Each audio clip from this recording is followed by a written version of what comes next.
Cynthia,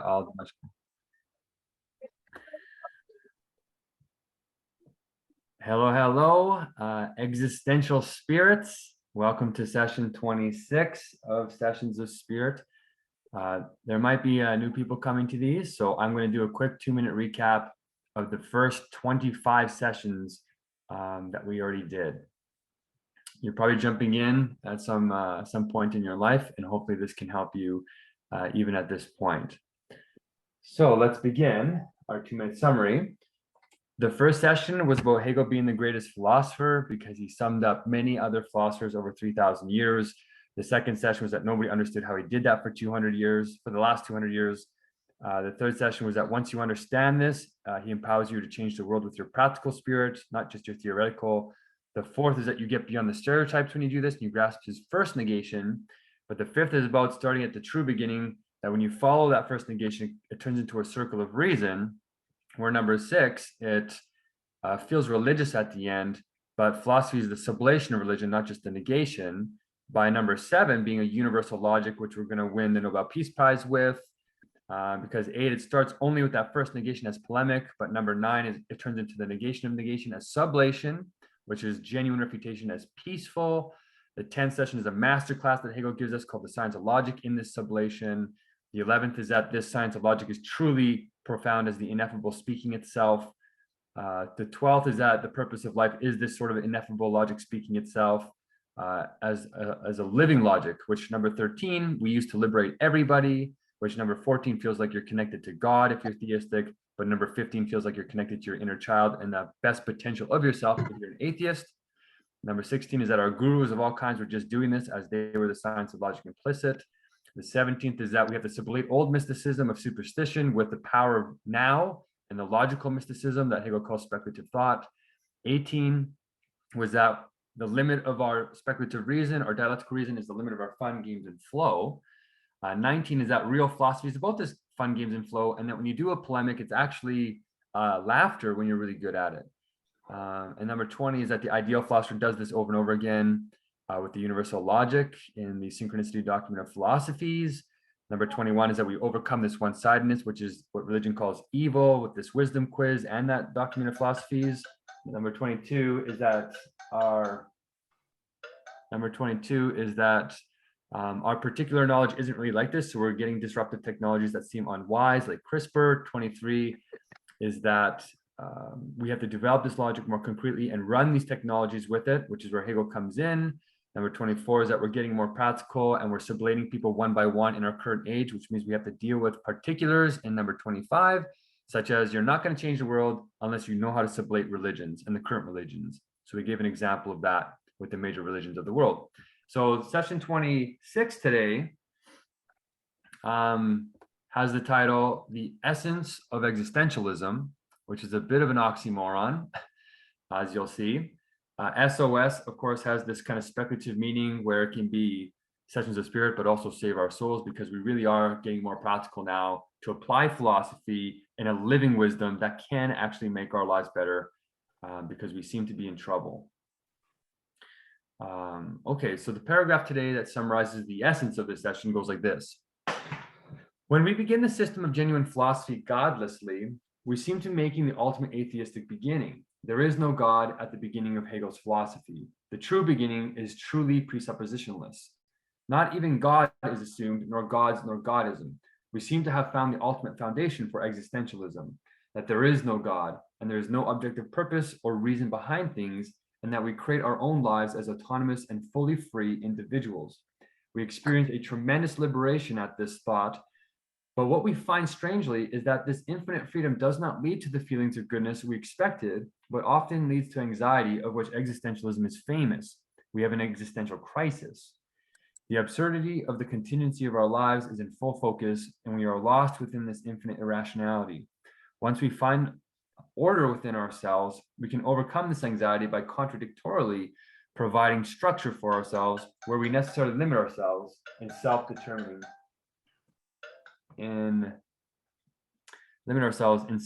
acts of authenticity. We become who we make ourselves to be. This is the beginning of the essence of existentialism. When raised to its developed form, we find a universality and a logic to such self-creation that leads one back to the whole through their own self-differentiation and destiny. So we covered destiny in a previous session, but let us expound this more in the essence notes, part number 3.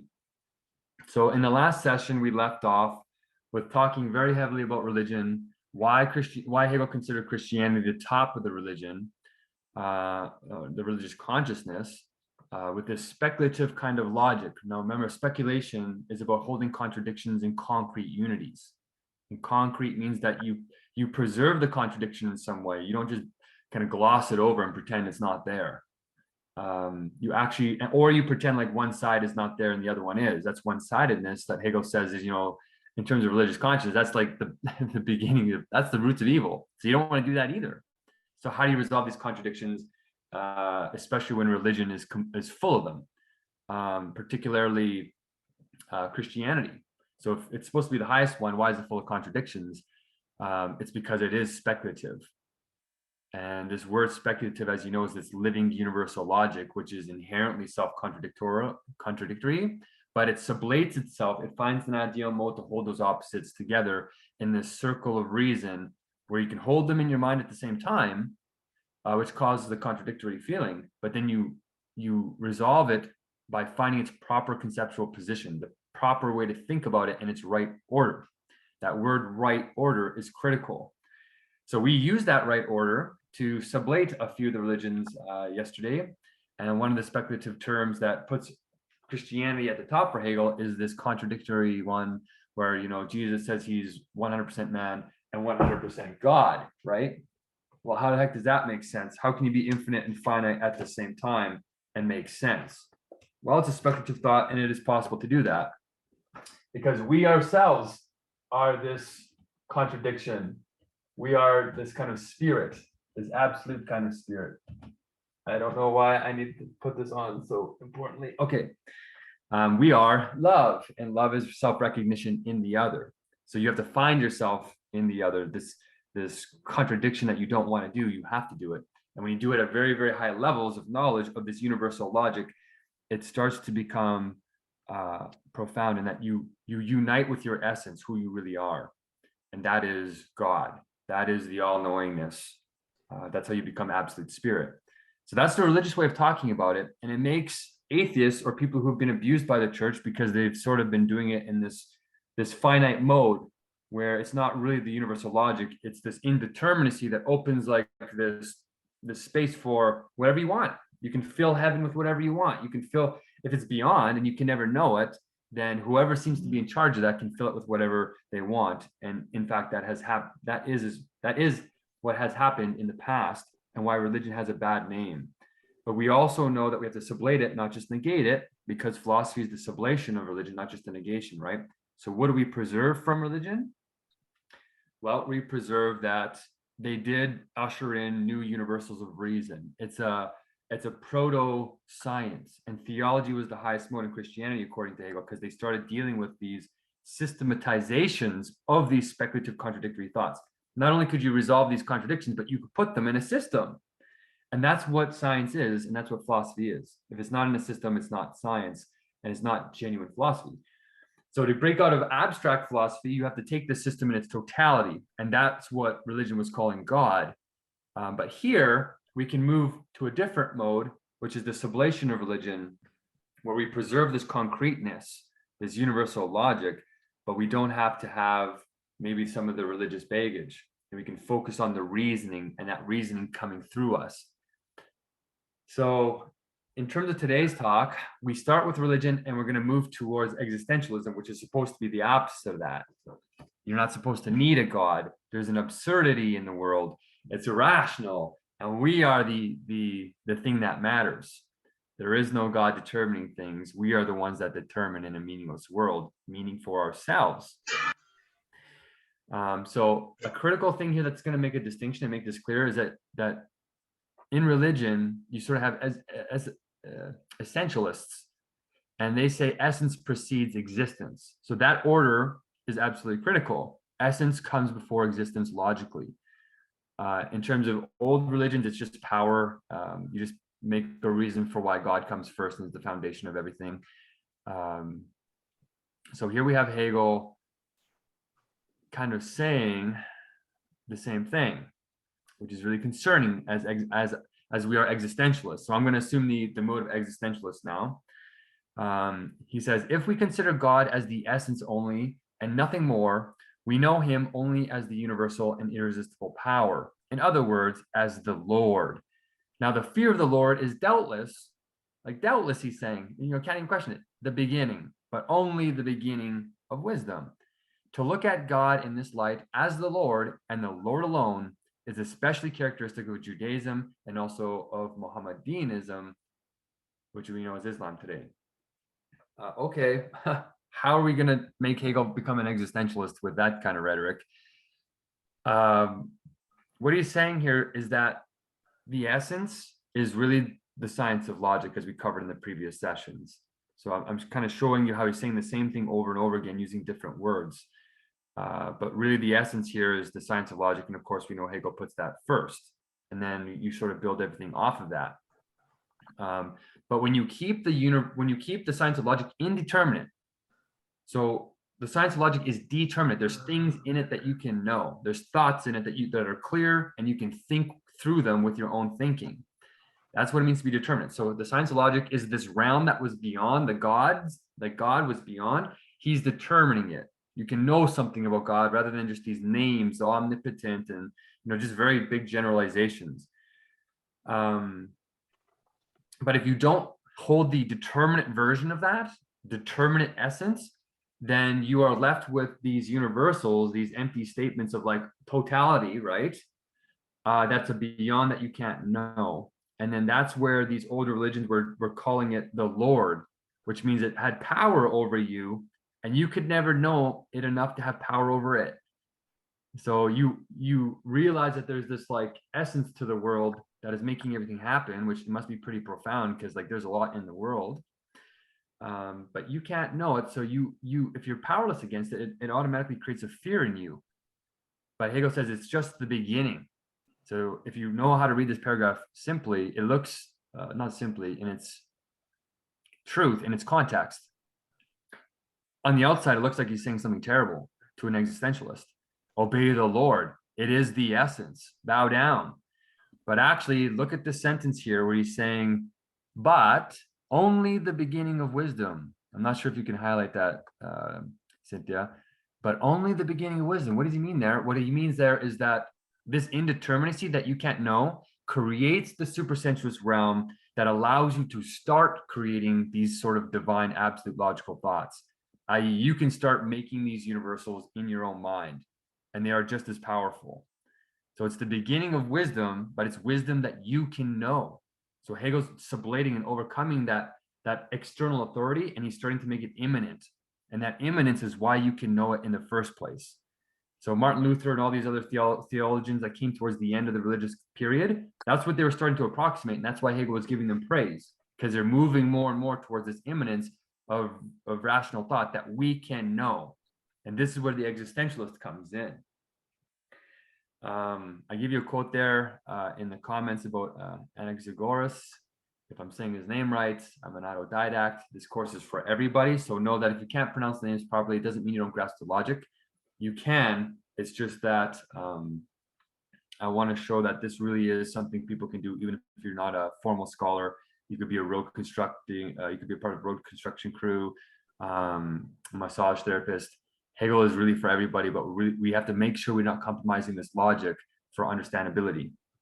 But I give you a quote there, Anaxagoras kind of talking about the beginnings of essence coming from a place of pure thought. And then Hegel picks up that pure thought and determines it as we know the science of logic. So I'm not making that up for the scholars in the room. I give you some substance to go into Hegel and find where I picked this up from. But this is how, as an existentialist, you need to think of essentialists. They say, okay, look at this diagram here in point 2. You have sort of a starting point on the left side, which is there's nothing there. Oh, sorry, no. Yes, actually, that's true. So this is the abstract essentialist. So yes, they say there's God, there's the essence, and there's nothing before that. It just always was and always will be, and it was eternal. So that's actually accurate. So that red X is where the essentialists are with the essence. They start at the beginning. The beginning starts there, and then they move linearly towards existence. So God creates existence, not the other way around. And often we take existence as sensuousness. It's what we as finite creatures know as reality. It's nature, and we are creatures of nature, which is why we covered yesterday why they say we have original sin, because we're originally finite. And then you kind of like build your mind out of this finiteness and sinful thinking, according to Christianity, and delusional thought. And so that's spirit at the end. That's usually the old version. You're a sinner forever kind of thing. But as we showed yesterday, you can kind of complete it with this proper determinate thinking, which leads to science and rationality. Okay, so let's move on though. Now we get, sorry, Hegel, you're wrong. This kind of garbage of the Lord and all this kind of stuff, this is why existentialism gained power in history, is because there's a limit to it and we all can sense it. This external authority, which oppresses us all the time and says we can never know it, it's arbitrary. It's like, what's the point in having it then if it doesn't make our lives better? In fact, it seems to be making our lives worse, especially in modern society where science is the thing that is actually making modernity worth living in a lot of ways. But it's also not perfect. It's also causing problems. So an existentialist is caught in this weird space, which we'll talk about in a minute. But okay, then, if you're wrong, Hegel, starting with this kind of ontology and this kind of epistemology, well, where does the existentialist start? Well, for those that aren't scholars, you can go straight to Wikipedia, and it's actually a pretty decent source. So there's a quote in there from Sartre. There's many ways to pronounce these things, and there's arguments all over the place, but the quote goes like this. He says, "What all existentialists have in common is the fundamental doctrine that existence precedes essence." Now notice this is the opposite order than to what I said just above in the first and the second point there. Is that the essentialist puts essence before, essence precedes existence. Here we have the opposite. So existence precedes essence, Sartre is saying, because we're just doing a dialectical reversal. So existence means you're sort of putting, now look at this diagram here, you're putting nature first. And you're still doing the same kind of logic. You're still saying there's still nothing before nature, right? There's just, you don't have to really justify it. It's there, you know it. It's the beginning. And we can actually sense it. It's not this essence beyond that's indeterminate. You can fill it with whatever fancy or imaginative thing you want, right? At least we can feel nature and it's there and we can engage with it. And our minds can engage with it too. We come out of it, it seems like, and we're connected to it. So the laws of the universe are things that we can know, and we're proving it with modern science. And so the existentialists are saying, see, we actually have a useful version of reality, and we can make it useful. We can actually determine it. And we don't have to start with all this woo-woo metaphysics stuff. You just like look with what's there. Like nature has it all there. So you don't need to justify it. It is what it is. And we are the ones, so it moves on past spirit towards essence again. It says, if there is a permanence in the world, if there is some kind of essence or meaning to the world, we make it. It's a subjective essence. There's no inherent meaning to nature. It's just this canvas of chaos, this what they call absurdity, that you project meaning onto because you are a thinking creature. You are the one that is creating this reasoning as nature in yourself, and that helps you understand the world. This is the kind of fundamental picture of why there's an opposition between these two worlds, and they're not sublating. And we need to sublate if we're going to change the world, right? The previous talk was about having a practical conversation as an ideal philosopher, as a speculative, genuine philosopher, on how do you overcome these oppositions that have been standing for thousands of years. Well, this is the direct contrast. You can see that they're just opposites of each other, like complete opposites, but they have similar parts. So where do we go from here? Well, Hegel is more existentialist than an existentialist. So this, if you scroll down here, you'll see these two circles. And these two circles, I say, are how Hegel and speculative philosophers should see the situation. So we've been talking, of course, a lot about the circle of reason. It's just a sort of neologism I created off of two things Hegel says in his system, that everything is a circle of circles. His encyclopedia is a circle of circles, and that everything actual is rational and everything rational is actual. So that's the circle of reason. Everything on the outer end of that circle is supposed to be rational. That's his system. That's the universals. So now let's take those two linear moments and put them into the circle. This is what Hegel has done. And he says, okay, well, if you want to come from the essentialist perspective, look at the circle on the second, on the left side. I say start reality. So Hegel does say you do start somewhere. So you might think to yourself, oh, he's an existentialist because, just with that omission, he's saying that God's not eternal, because if it's eternal, there is no beginning, right? So he's actually saying, yes, the science of logic, which is supposed to be this God thing, actually does have a start. It starts somewhere. And we know it starts with pure being, right? But that's a logical category. That's part of the essence. So that's where Hegel starts formally. And that's where that red X is. So we start with essence, which is the science of logic. And then logic, if you look at that arrow there, it's moving clockwise. So logic is moving in a necessary order. You can't just go back and forth randomly on that circle. If you do, one is the actual progression and the other one's a retroactive reflection. But if you want to progress logically, you start with essence and then you move to nature. As we know, the absolute idea, the divine idea, negates itself into otherness, so it can create an external reflection so that it can know itself in this sort of cunning of reason. That's why we can be finite, and have finite thoughts despite being infinite ourselves, as this essence inside of us, as our soul, which grows into spirit, as we covered before. So we get the moment of nature on the circle there with the blue X, and then we kind of circle around to spirit. And these are all logical, Hegel's using logical categories dialectically that are growing into each other like a plant around this circle. It's not just arbitrary leaps and jumps and random, arbitrary assertions. So he arrives at spirit, and spirit is like mind, but it's like this mind that becomes more universal. And then it circles, as it becomes more universal, it circles back to creating essence as this all-knowing absolute spirit, which is what religion is talking about. Okay, as God knowing itself, as itself. Well, I hope that makes a little bit of sense. That's how we make sense with the existential or the essentialists justifying that beginning. So where they were saying there's nothing before, Hegel says, no, that's unjustified. You actually have to justify the beginning. So he justifies the beginning by showing that the end is just the ground of its own beginning. So the essence develops itself into its own result, which is spirit, right? Absolute spirit. But spirit then turns back into essence. It is the foundation of its own beginning. And this is why the speculative statements of religion, like in Christianity, for instance, or even Buddhism, you get these koans where it's like the beginning is the end is the beginning, or the alpha and the omega are the same. That's how Hegel is satisfying that logically. Okay, so now we move to the next circle. Let's go and do this to the existentialist side.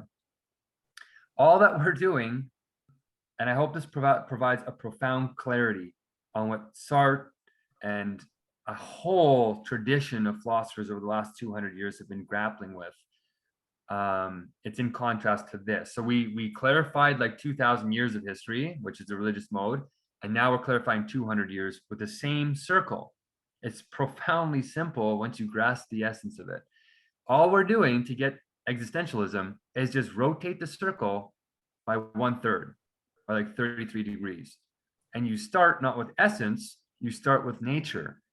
But when you do this rotation, if you want to stay a genuine philosopher, you have to preserve the logical order. So when you're rotating it, you can't change the positions of the categories.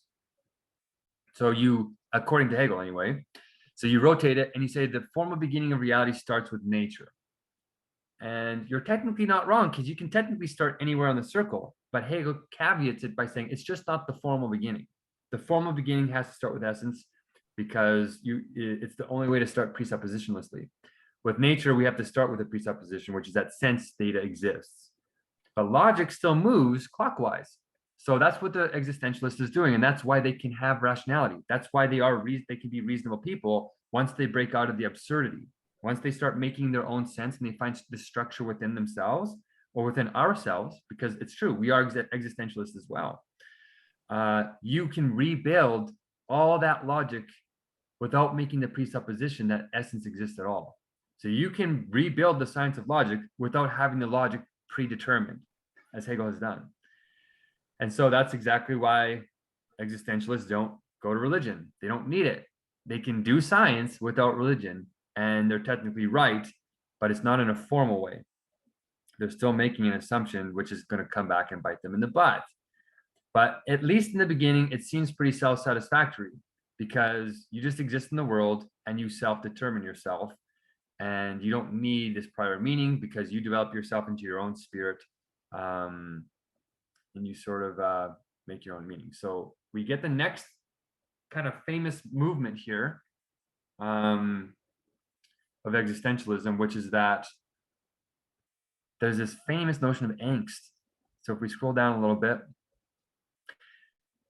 in the beginning, before you realize this reason inside of yourself, the world seems very random, because it is. Hegel says that when the science of logic others itself, it's the opposite of perfect reason. It is absurdity. It's randomness almost. It's the being of nature is complete freedom, even from logic itself.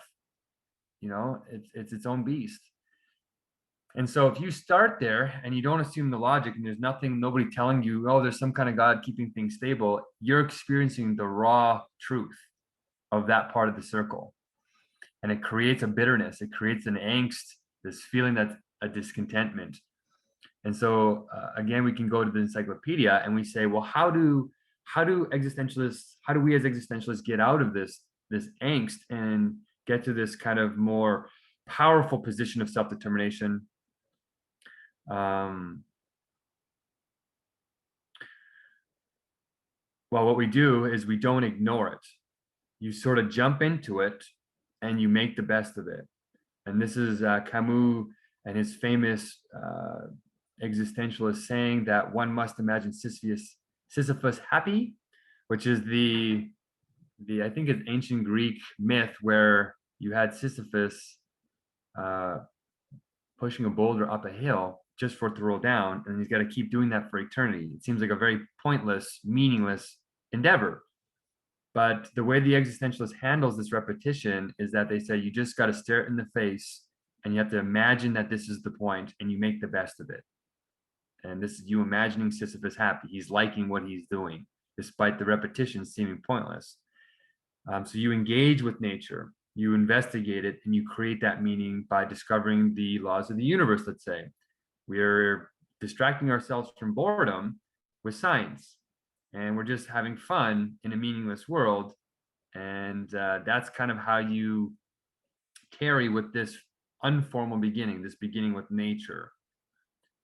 But okay, that's not very satisfactory, but you sort of go further and you say, well, actually it is pretty satisfactory, because when you do it right, it's actually pretty amazing. And this is where we get our hero Nietzsche coming in and saying, you don't just do this in a haphazard kind of way. This is the point. This is your greatness. This is your power. You as an existentialist have radical freedom to do what you want. And you have a freedom in that you shouldn't paint over or not appreciate. He says, through this power, you can turn yourself into what you really want. So we're not just talking random reasoning, we're talking your fantasies, your actual greatest nature. And so here's a paragraph I took again from a quick summary that shows, Kierkegaard was the first one to negate Hegel in a lasting way, I suppose. So Kierkegaard, I think, was a student of Hegel, and he says, okay, well, he was still religious, but he had this concept of the night of faith, where it was kind of like Nietzsche's Ubermensch. And this is where you as an individual, you rise up and you become this greatness. So they both kind of had this concept of self-determination. And this is where this concept of freedom kind of comes in. And as we know, Hegel also has the purpose of life being this freedom. And he says you can only achieve it through logic. So they're also approximating the same kind of freedom. So they have the same purpose, but they have different starting points.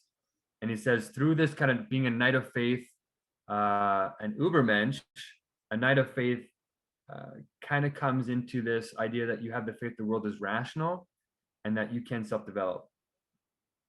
But I'm just kind of pointing out here that there is a greatness to the existentialist mode. It does allow this powerful realization in yourself. You can achieve higher stages of existence that transcends and contains both an aesthetic and ethical value of life. So the paragraph goes on, it says Kierkegaard and Nietzsche were also precursors to other intellectual movements, including postmodernism and various strands of psychotherapy. That's where we kind of are today. And it's because they got rid of this essence and said, no, when you develop this, this individualism, you actually achieve the purpose of life anyway. Okay, if we move on though, the essential determination, point number 6 here, is that they're just highlighting a critical part of the logic. And the critical part of the logic is this notion of self-determining. You know, and you're thinking, well, okay, I guess Hegel's not, he doesn't believe in self-determination because he believes in essence, right? Which is this God, this thing that's determining you for you. It has providence and God knows everything. And yeah, you might have this weird kind of free will, but it's not really real. And here the existentialist is saying, no, you are radically and truly free. You can choose to not follow this fake logic, this metaphysical stuff. You have that incredible power. You are a God on earth, technically. You're making your reality for real, ontologically. It's not just in your head. And it is tremendously empowering. It is tremendously empowering to know that you have this within yourself and you can self-determine it without anything external from you doing it for you. But Hegel, if you read him carefully, past this sort of what is called the right Hegelian one-sidedness, right? As we know, it's one-sidedness that creates ignorance. He also goes to the opposite side of the dialectic and becomes an existentialist. And he says, actually, this notion of self-determination is important right from the start, even with the logic. The logic itself is self-determining. So I give you a quote here straight from the Science of Logic of where he's talking about these pure categories of thought. They're not developing because of some explicit God in the beginning. There is no God. Remember, we got here by canceling sin. We got here by canceling ourselves and all subjective thinking. He starts the Science of Logic. The first book that he wrote, because the Science of Logic is in 2 books, the first book is called Objective Logic for that reason. Even though it's all self-determining, it's objectively self-determining. It determines itself objectively into a subjectivity. It's not the other way around. But later on, he justifies the religious moment of how it can be subjective and subjectivity determines it objectively.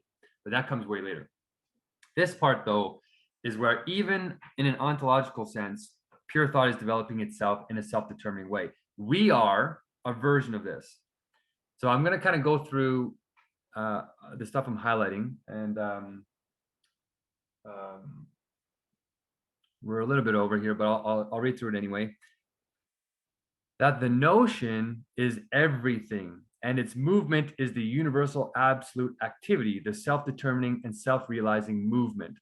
So remember, the notion here is absolutely important. Remember, in the Science of Logic, it is the hardest thing for ordinary consciousness to grasp. And he's saying it's technically everything, and it's self-determining, and it's everywhere. That means you too. Everything is everything.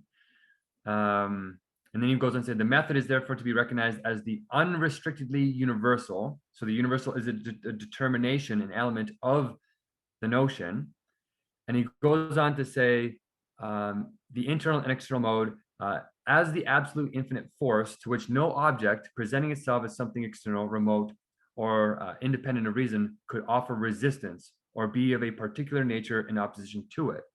So I highlight the word resistance there because when you're stuck in finite thinking, the outside world is something you can't change.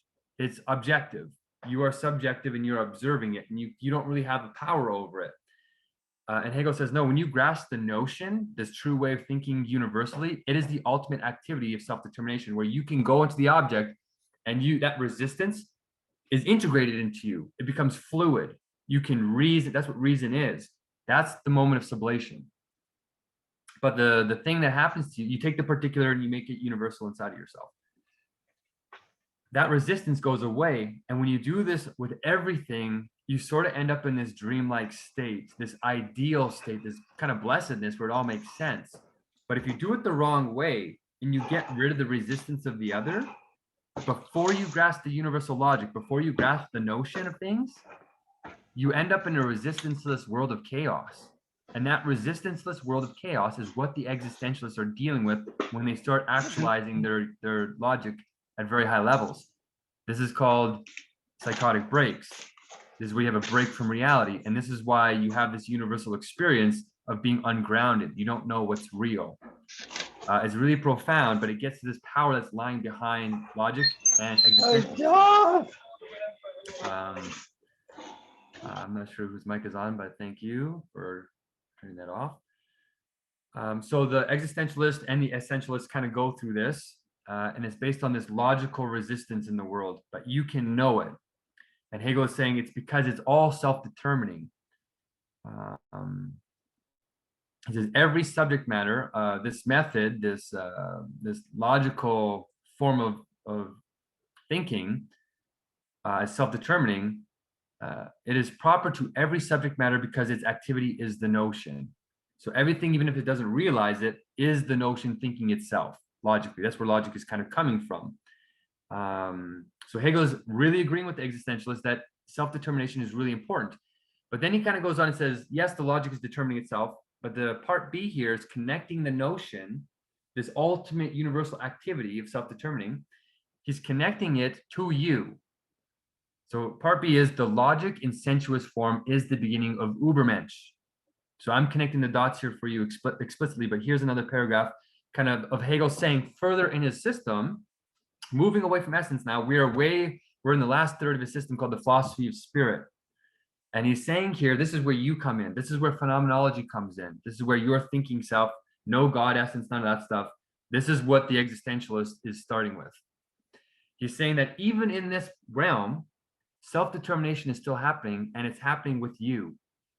But he's saying that who you think you are is a pure rational structure. That's why you can determine the rationality in the first place. But in the beginning, it's angst because you don't realize that. But he says, you are just the notion emerging in sensuous form. You're no longer pure logic. You do have this element of radical freedom where he's agreeing with you. He's agreeing with an existentialist. He's agreeing with us as existentialists that power that Nietzsche is talking about with Ubermensch, that radical freedom actually does exist. And so you're tarrying with this sort of logical self, part of yourself, and this sort of angsty part. And then Ubermensch is actually, the night of faith is actually this development of the notion in terms of taking that object that is resisting you and making it your own. You become the master of the object by becoming a master of yourself and recognizing yourself in the world. And it's just a profound, here's Hegel saying it in a logical sense. He's showing the logic that's happening with the existentialists. And he's saying, he's using the word soul, but an existentialist in like postmodern language would say, it's just the subconscious. It's the conditioning inside of us that's becoming explicit for ourselves. And sometimes it doesn't even become explicit. That's when it's becoming a total assumption or presupposition we're unaware of. That's when something else is determining our identity. But you can rise up and start determining yourself. So here's how Hegel's saying this self-determining thing is universal across the entire system. And the existentialists are right about this. You do have the freedom to do this, and that is the purpose. Okay, so I actually say, okay, existing freedom begins with consciousness. Consciousness begins with the notion. That's where you have an object in the first place. That's when you realize you have an object that's resisting you. So he's just connecting the dots here for you. I hope I'm doing an okay job, because sometimes these paragraphs are indecipherable without this extra commentary, without understanding the universal logic. I'm hoping to give that to you so that what looks like opposites are actually one thing happening over and over again. And he's saying existing freedom, existentialism has this in it, and Hegel's agreeing with them. If you see here in the bold, I say the concept is what has been explicated here. That's just what I just said. He's admitting to you, he's saying that you're not going to think about it logically, but here I'm giving to you straight. All that we're doing here is saying that the concept is what has been explicated here. An extra trickiness to this is that this word concept looks like we're talking about something different from the prior paragraph. We were talking about the notion, but here I'm using two different translations, and Hegel's been translated by many people, and they have an argument over how to put the words in English. And so here, this author is saying that the notion, this really hard thing to grasp, right? He doesn't like calling it the notion, so he wants to call it the concept. But really, it's the same logic with different forms. So I wanted to keep it in here. I could have changed it to notion and made it easier for you to understand, right? But that's not how our world actually is. When you leave this session, these sessions of spirit, and you go and try and read Hegel for yourself, this quagmire of a bunch of people that didn't understand what Hegel really said are translating him into their own versions and putting their own interpretation on it. But if you understand the logic, it's pretty easy to see the difference between the interpretations meaning the same thing. So anyway, I'm just saying that even Hegel is pointing out that it's important to realize that it's just the logic here happening supersensuously in the first paragraph and sensuously in the second paragraph. And the existentialists are starting with the second paragraph. And he's agreeing with them. You can start with the radical freedom because it's real. Okay, if you move down though, Hegel's saying, yep, I agree with the Ubermensch concept. Nietzsche is right, even though Uber did it first. But keep going down a little bit. Let's go to the bottom of this paragraph.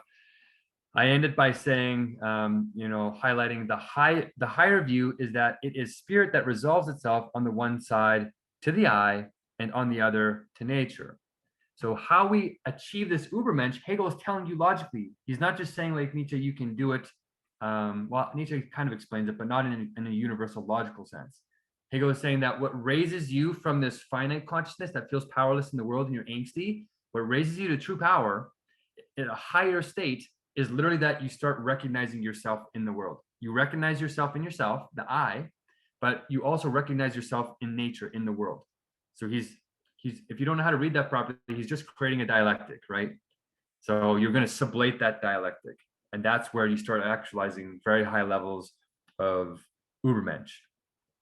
So the sixth part C is just explaining some famous quotes of where, I'm not making this up. Hegel is directly saying that this greatness comes through you in this way, and it aligns with existentialism. He says, kind of what Nietzsche is famous for saying, is this kind of radical rebellious spirit. Well, guess what? Hegel does that too. He says, to be independent of public opinion is the first formal condition of achieving anything great or rational, whether in life or in science. Great achievement is assured, however, of subsequent recognition and grateful acceptance by public opinion, which in due course will make it one of its own prejudices. So he's saying that, yes, when you have this radical freedom, you can become an agent of world spirit. You bring in the new universals of logic by breaking free of the current logical system. You can use your freedom to change the world for real. And it has, anything great in that manner is rational. So Hegel's repeating what he's always said, that the only thing that is really powerful is really rationality, and that existentialists are doing a version of this. But of course, at the end of that, he does his own famous dialectical twists where he says everything turns into its opposite. So even once you, as a great person, develop yourself this Ubermensch, you change the world, and they absorb your new thoughts, they just negate themselves into the next prejudice, and then you got to overcome it again. The next Ubermensch comes, or you raise to your higher state by recognizing there's a limit in what was other to you in the new nature, and you create a new starting point.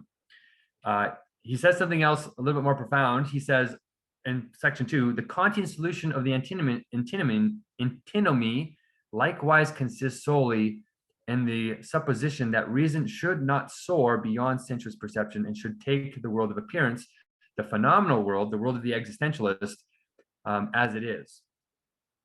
So this is just a really direct way of Hegel saying that this is not just subjective logic. You're doing something objective here. And when you do it right, you don't just survive, you soar. You soar beyond sensuousness and the phenomenal world, and you achieve this real power and presence in it. You have a real sort of clarity of thought and wisdom. Okay, so I just give you a quote there of Hegel, of Nietzsche now saying, actually, I have another quote here of Hegel saying that this kind of evolves into the ethical world. As an Ubermensch becomes a good person. And so this kind of like hyper individualism does develop into a community spirit where, yes, you're breaking from the norms and you're resisting the community, but it's to make the community better. So then there's Nietzsche at the end here saying, the goal is the same. He says, he is called a free spirit who thinks differently from what, on the basis of his origin, environment, his class and profession, or on the basis of the dominant views of the age, would have been expected of him. So we're just seeing a parallelism happening here that, yes, even Nietzsche is calling them free spirits. It's a nice kind of Hegelian Nietzsche bringing together when it doesn't seem like Nietzsche had a high opinion of Hegel or anybody else that negated him afterwards. But if they would have understood what Hegel understood, the full circle of reason, Hegel, he gives full power to their understanding, and he says you can start there, sure, but where you end up is in contradiction if you don't complete the circle of reason. So that's kind of what I end with here, is that you can love an existentialist as a Hegelian who believes in essence anywhere on that circle of reason, because you understand the concreteness of it. And so you don't get stuck in the abstractions, and you don't have to sit there and abstractly negate somebody to prove you're right. The ideal philosopher doesn't succumb to one-sidedness, because the two sides always sublate around that circle of reason, and you can connect them in a logical way. So what happens is, if you start with existentialism, it's a beginning, and it's a good logical beginning, except it's not the formal logical beginning, because you have to make an assumption, and science isn't about making assumptions. Science is about certainty.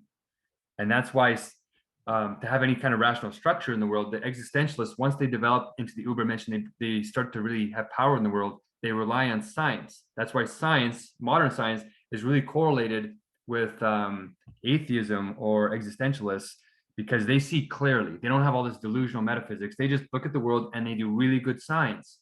And it's true, they do, because sometimes what we call metaphysics isn't real metaphysics, Hegel says. That's that indeterminate essence thing that you can never know, that is filled with a whole bunch of fancies of human imagination that's been abused by tons of gurus in the past. So this is where Hegel's agreeing with them. We do need to have this essential clarity, and this is why existentialists can be philosophers. It's just that they're not concrete philosophers. They're not genuine philosophers, because they're making an assumption of the beginning. And what are they assuming? What are they not justifying? They're not justifying why sensuousness exists in the first place, for you to know it. And as we know, Descartes also came against this limitation. And he says, my senses can't be relied upon. There's something deeper. And that's what modern science is trying to tease us out, that in the infinite flux of things, what's the thing that's really staying the same? What's the essence there that we can know? It's science, but Descartes says, well, you have to negate all your sensuous data to begin with, and not rely on, oh, what am I looking at? Is that the truth? You can't rely on that, because you can be deceived. You put your hand in hot water and you put it into cold water feels hot. You can be tricked. So why does sensuousness exist in the first place is not justified. It's just like, it's self-obvious. It's self-evident. Just like Descartes says, I think, therefore I am. It's just self-evident. You can't be deceived into not thinking, because you need to be thinking to be deceived. So they're doing the same thing with nature. They're saying, well, the universals are just inherent into nature. You don't have to justify these universal categories. It's just our wet matter doing pattern recognition. And then it's just subjectivity, our subjective reason, like Kant was saying, except we make technologies and then we impose it on society, on reality and nature, and we turn it into what we want. That's the limitation of that mode. It doesn't ground itself. And in order to have a true system of science, Hegel says, you need to have a system that grounds itself, or else you're making an assumption. And of course, this is what the ultimate contradiction is in existentialism, is that they are resisting religion because it's about revealing without justification. They're just saying that I have a God, listen to me, I'm powerful. And it works enough to make reality a little bit better, but also worse.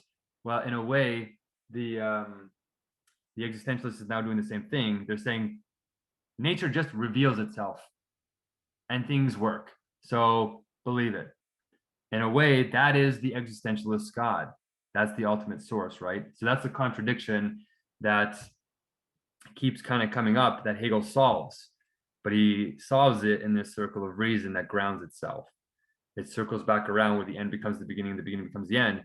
But he doesn't just say that, he actually shows us. And that's why it's determinate and why Hegel is profound and why everybody can self-determine it for themselves. So we become the ultimate Ubermensch. We understand the totality of everything through the circle of reason, and we achieve absolute spirit, which the ultimate sublation here between existentialism in its sort of abstract sense and its concrete sense is that this Ubermensch becomes the absolute Ubermensch in Hegel's system. And the absolute Ubermensch is where that subjective logic becomes so totalizing that it becomes real essence, the real grounding of actual reality. Okay, and the power of our thought really does create reality. Okay, so that's really maybe an unconventional interpretation, but I hope to give you enough quotes in the comments to go and check in on it yourself. Read the context that I took those quotes from. Hegel is very contextual. I did a little bit of, it looks like cherry picking, so do the self-determining for yourself. Tomorrow, what we're going to cover, actually with practical spirit, if this clicked for you, if I hit the right notes and I sublated with you and you're seeing this ideally, jump in. We need the whole world thinking like this. You can join the Hegelians who want to change the world Facebook group. Ask your questions there. You can go to the wisdom quiz, check to see your one-sidedness, to see where your circle of reason really is at. If you're an existentialist, you can determine how many dialectics you've actually sublated with your own reasoning before you even know about Hegel. You can go to the synchronicity document and start sublating any of your favorite philosophers who might be one-sided. You can go to CRISPR and start working on the activism there to create more concrete global policies to protect us from this one-sidedness that is coming, this ignorance around it, that is not the circle of reason, where we're literally separating ourselves between the super abundant and the rest of us. That's not the kind of spirit we want. And then there's, of course, the universal survey of wisdom, where we're going to determine exactly where our starting point should be. How bad is it really with the abstract negations? How much do we really have to sublate? And of course, I'm sublating anybody that comes into my live feeds to demonstrate how to do this over and over and over again. And so there's my live feeds there. If you have a negation, you say, Mark, you're not making any sense, come and we'll sublate it, or I'll try to demonstrate the power of this self-determining logic. That is the essence of things. I hope I explained the essence of existentialism. It is us, and it is not us, but it is still us, as absolute spirit, the absolute Ubermensch in community. So tomorrow we say, okay, it's not just us. This does evolve into a community sense of spirit. And this is where a lot of our problems are today, because it is sort of an existentialist sort of global capitalist model.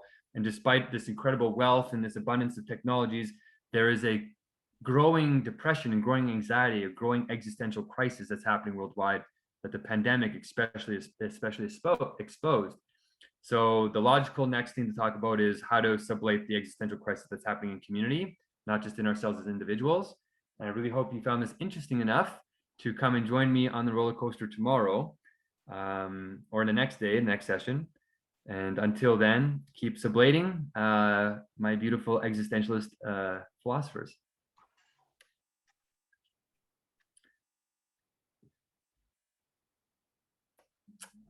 Okay, I guess we can stop.